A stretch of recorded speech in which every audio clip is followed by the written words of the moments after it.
As the United Nations Human Rights Council continues its conference in Geneva, there are often discrepancies between what officials tell the UN and what happens on the ground.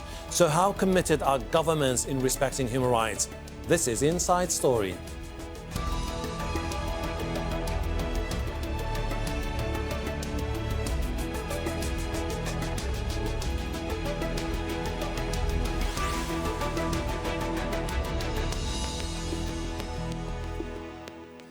Hello and welcome to the program. I'm Hashem Ahelbarra.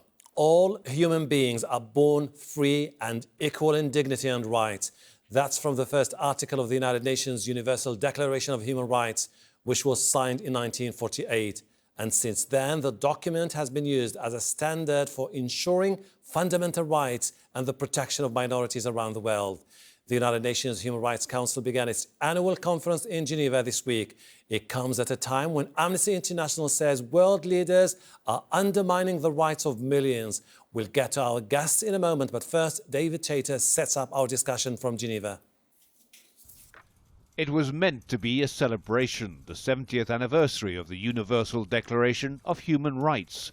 But the shadow of conflict was casting a mood of pessimism across the Palace of Nations as the UN Human Rights Council began its opening session this week in Geneva. Today, oppression is fashionable again. The security state is back, and fundamental freedoms are in retreat in every region of the world. And nowhere more so than in Syria. Still no ceasefire. The bombing, the killing and the maiming have not stopped in eastern Ghouta, although the government says it's responding to rebel shelling on the capital of Damascus. It is important for the United Nations to step up to the plate and also meet those challenges.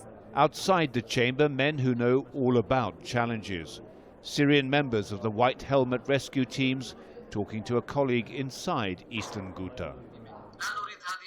We do not need assistance or aid. We need a ceasefire and a stop to the bloodshed and massacres being committed against civilians, women and children against Ghouta. We have reached the stage of emotional meltdown, but the only thing that continues to give us strength is a smile that we see on a child's face or words of blessing from a father or mother. The Rohingya crisis in Myanmar has been described by the UN as a textbook example of ethnic cleansing and the fastest growing refugee crisis in the world. 700,000, mostly Muslim Rohingya, have fled into neighboring Bangladesh. The country's army launched a campaign of murder and rape to drive them from their villages. But that's not how the minister from Myanmar described it in Geneva. In the fight against terrorists who use civilian recruits, there will always be violence, collateral damage and civilian casualties. Britain's Minister of State at the Foreign Office begged to differ. And as I put to the minister just now, I said, what is the first duty of any responsible government? It is the security of all your citizens. And from a Myanmar perspective, that means irrespective of who they are, what community they belong to, and yes, that means protecting the rights and the civil rights and the human rights of the Rohingya Muslim community.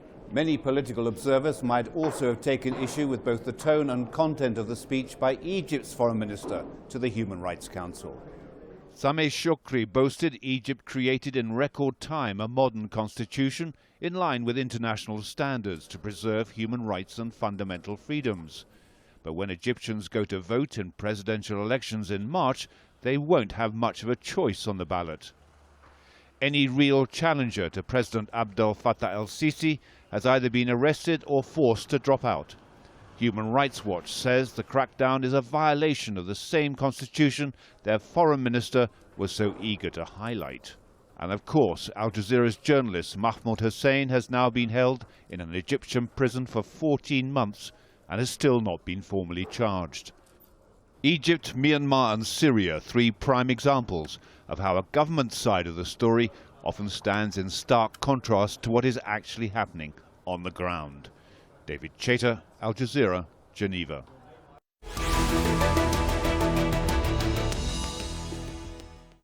Amnesty International recently signaled out several world leaders, including President Donald Trump and Egypt's Abdel Fattah al-Sisi, in its annual report, saying they are callously undermining the rights of millions. From the US travel ban on mainly Muslim-majority countries to Myanmar's crackdown against the Rohingya, Amnesty says governments across the globe are shamelessly backsliding on human rights. It adds that what it calls hate-filled rhetoric threatens to normalize discrimination against marginalized groups. But this has led to a global protest movement, including the Me Too campaign and others like it in support of human rights. Amnesty also criticized the global response to mass killings, particularly in the Middle East, calling it perilously weak. Let's bring in our guests now. Joining us on Skype from Geneva, John Fisher, the Geneva Advocacy Director at Human Rights Watch. In London, Koffi Lome, the founder of African Lives Matter organization. And in Birmingham in England, also on Skype, Rosa Freedman, professor at the University of Reading. Rosa is the author of Failing to Protect the United Nations and the Politicization of Human Rights. Welcome to you all. I would like to start by asking Mr. Fisher this. When you listen to the speeches at the United Nations Human Rights Commission, some of the member states are known to be human rights violators. Then you wonder, someone should be disconnected from reality here. Is it the member states or is it the UNHRC itself? Well, there's no question we share the concerns about human rights violators who become members of the UN's Human Rights Council, primarily in order to block themselves from scrutiny. We have seen on the Human Rights Council states like China, like Egypt, like Saudi Arabia, like Venezuela, all, of course, known for systematically violating the human rights of their own people. At the same time, the Human Rights Council has just started its 37th session. And it begins with statements by foreign ministers. So it's expected that they will come and try and sell the best vision of their country possible, even if it's disconnected from reality. That segment ends today, and this afternoon we'll have a panel discussion on the 70th anniversary of the Universal Declaration of Human Rights, and then get into the real work of the Council, which is negotiating the text of resolutions.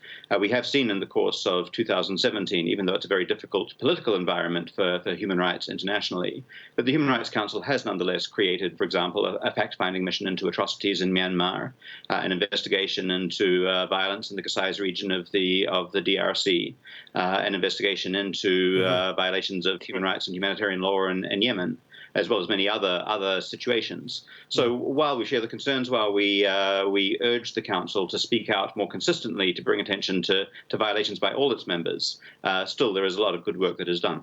Lome, you've created African Lives Matter to promote and protect human rights in Africa. Do you believe that organizations like the UNHRC are there to protect people from being tortured, detained, arrested in places like Africa? Unfortunately, I have to say I have very little faith in the UN for doing that, because we've seen what the UN has done over the years in the Congo. Nothing has changed in the Congo for the lives of the Congolese people. I've seen what the UN has done in the Ivory Coast. So to be honest with you, I have very little faith in the UN, as a matter of fact. Thank you. Freedman, I mean, Ms. Rosa, this is an intergovernmental organization, so the level of political dealings here are massive, sometimes constraining the workings within the institution.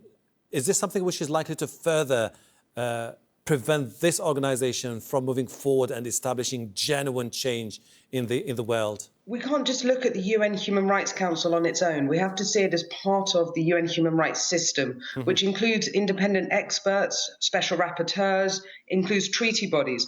Those bodies have many more powers and they have a different level of expertise. The Human Rights Council was created as an intergovernmental body, and we expect intergovernmental bodies to be political and sometimes to be politicized. And because it's an intergovernmental body, it was not given binding powers or ways to take action forward, because we knew that those actions or binding powers could be politicized by the member states themselves.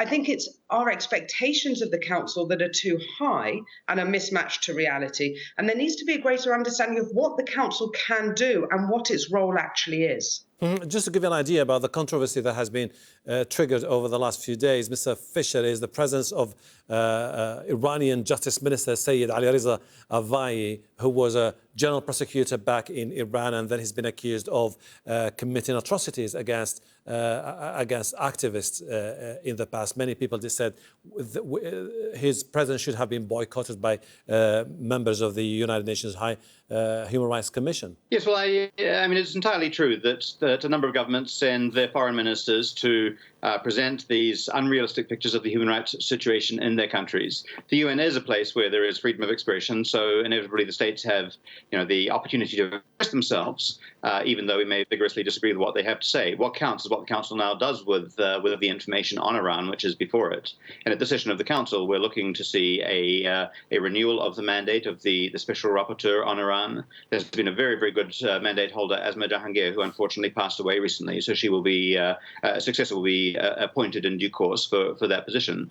But we are expecting the mandate of the Special Rapporteur to be renewed so that scrutiny can continue to be brought to the human rights situation in the country. We're also expecting a strong resolution on the situation of human rights violations in Iran, as well as a joint statement likely led by a number of states condemning the recent crackdown on peaceful protests. Mr. Lome, I mean, you seem to have little faith in the United Nations High Human Rights Commission. What do you think should be done, for example, to tackle the problem of abuses in Africa? Do we need to have strong institutions based in Africa, or do you need to have institutions that have the power and the mandate to enforce dramatic changes on the ground? Well, like I said, I think we need institutions within the UN with the power to actually do something on the ground. So what we've seen across Africa is, the deterioration of human rights. It's just African governments, the abuse of their people they're supposed to be protecting. It's ongoing. It's non-stopping. It's like, so, I mean, for me, sitting here and being asked to answer questions about the UN, I don't see any actions being taken by the UN to actually change anything what these governments are doing in Africa. So, yes, we need a stronger enforcement agency by the UN to actually make things happen in Africa, in places in Africa. We're talking about the DR Congo, for instance. Nothing is happening there. When you talk about places like Togo, nothing is happening there. Central African Republic, Ethiopia, nothing is happening. Ms. Rosa, I mean, this comes against the backdrop of the report that was released by the Amnesty International, which depicts a grim reality about what's happening in terms of human rights abuses. At the same time, the United Nations High Commissioner for Human Rights, Zeid Ra'ad Al-Hussein, is stepping down, and the reason why he's stepping down is basically because the culture, the environment is not conducive to any genuine change. It seems that we're facing a real crisis when it comes to the UN itself. Well, let's be clear that the High Commissioner, who has done some excellent work during his term, isn't just stepping down because of the culture outside of the UN amongst member states. There's also a culture within the United Nations that is retracting in terms of human rights, and that culture starts from the very top and from the very new Secretary General, who has a background in humanitarian sort of matters, but has not taken human rights at all seriously. In terms of what the other two speakers have both said about, first of all, about having statements on Iran, about the types of resolutions that can be passed, but also the gentleman just before me who was speaking about what can the UN do on the ground. I think we have to understand what the UN is. It's 193 member states, and the UN can only take action against member states who are sovereign if those member states consent to the UN entities coming in, whether it's peacekeeping, whether it's development agencies, or so on. So statements are important, fact-finding missions are important, Security Council resolutions are important, as are Human Rights Council resolutions and General Assembly ones. But really, we have to look to the 193 member states who drive this organisation, who are the bosses of this organisation, and ask, is there a genuine will, is there a critical mass of states who really want to improve the human rights situations on the ground in very many of these grave and dire situations? Well, speaking of the genuine drive to change or to introduce reform, Mr. Fisher, as Rosa has just been saying, let's look at cases that we have been dealing with over the last few years. The atrocities committed against the Rohingya, nothing has been done to tackle the issue. more than 400,000 people have been killed in Syria. Nothing has been done to tackle this issue. So what are we talking about here? Well, I should make clear that obviously we are with a civil society organization, a human rights organization. So, of course, we share the concerns that often the UN is slow to act. Often there is more that can and needs to be done.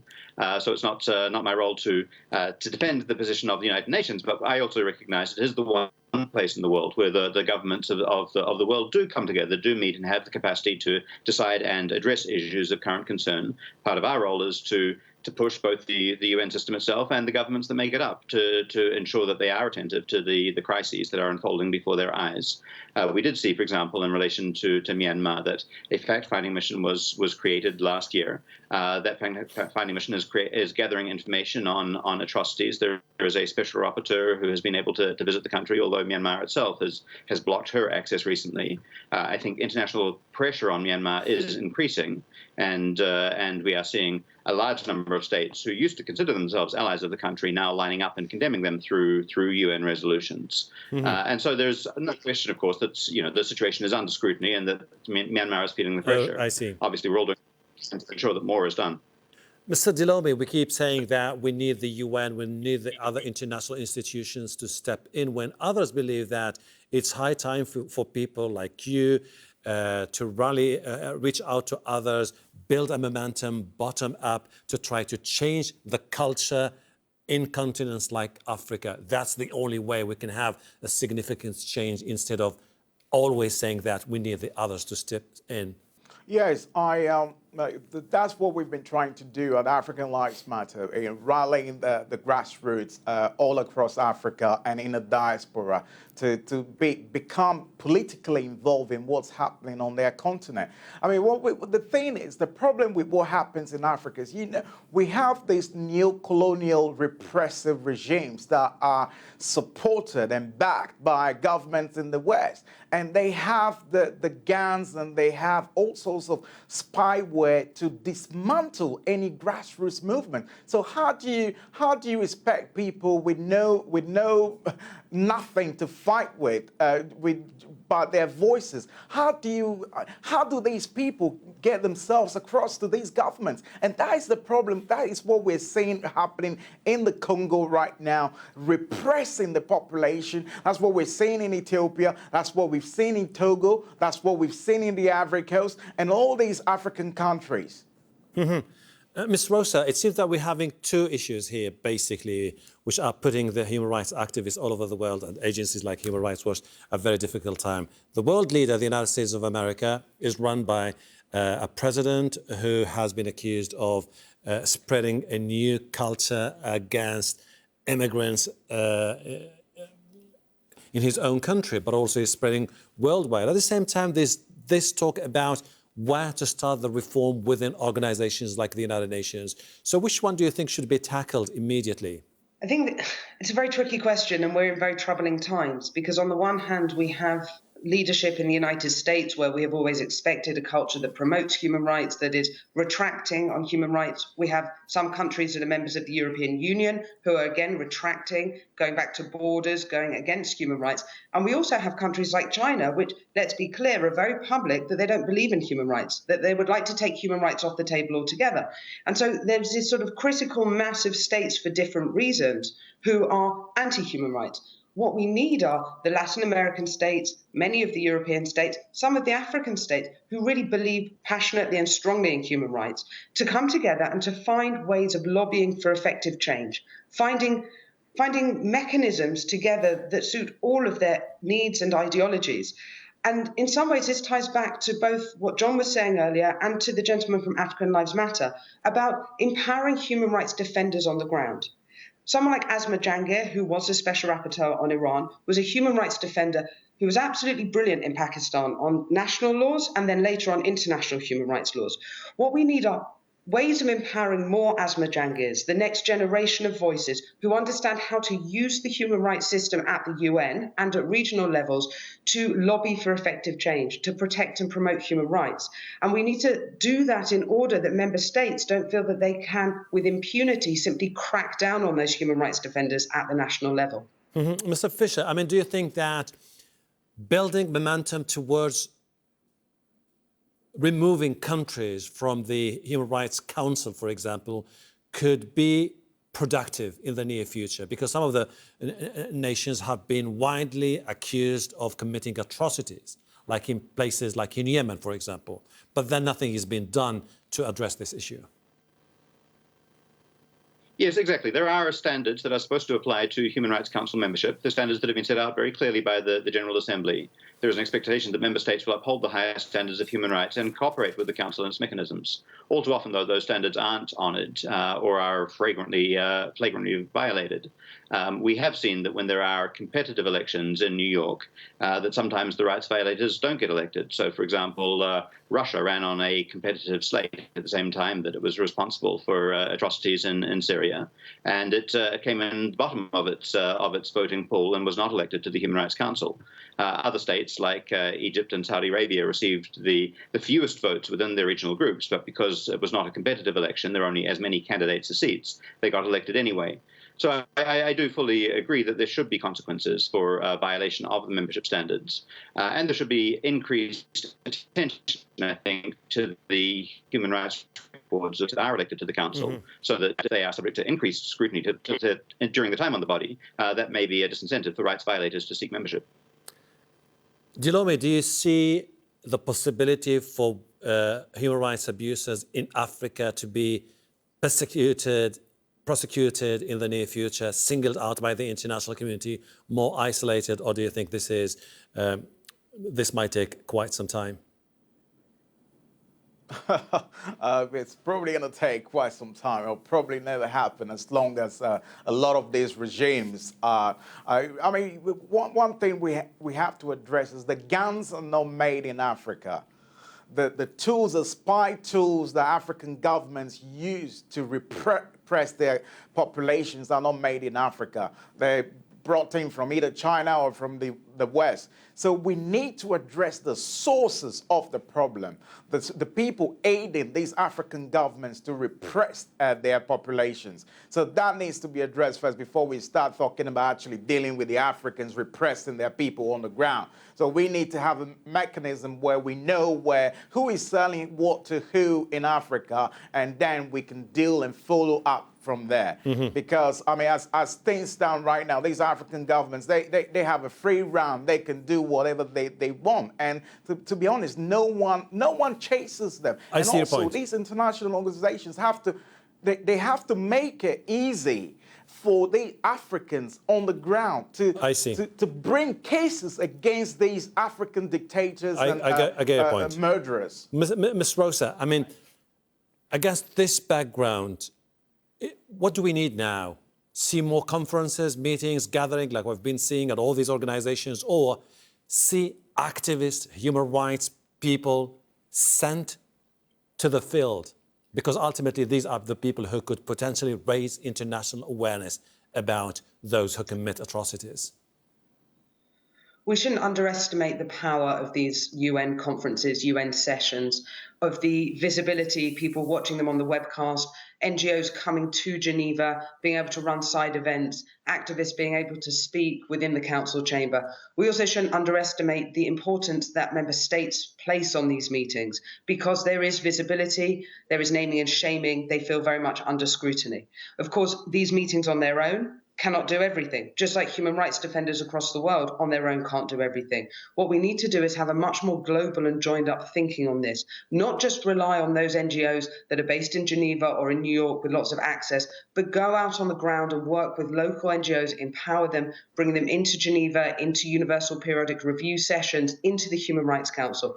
We need to ensure that countries like China know that if they lock up political dissidents, if they block them from coming to the Human Rights Council, as happened with a woman who unfortunately died on her way to the Human Rights Council while in detention, that they will be named and shamed for it, that there will be scrutiny of those kind of abuses. Thank you very much indeed. We didn't have time to talk more about other human rights abuses, but we'll definitely have the opportunity in the near future. Rosa Freedman, Koffi Lome, John Fisher, thank you very much indeed for your contribution to the program. And thank you too for watching. You can see the program again anytime by visiting our website, aljazeera.com. For further discussion, go to our Facebook page. That's facebook.com/AJ Inside Story. You can also join the conversation on Twitter. Our handle is @AJ Inside Story. From me, Hashem Ahelbarra, and the whole team here, bye for now.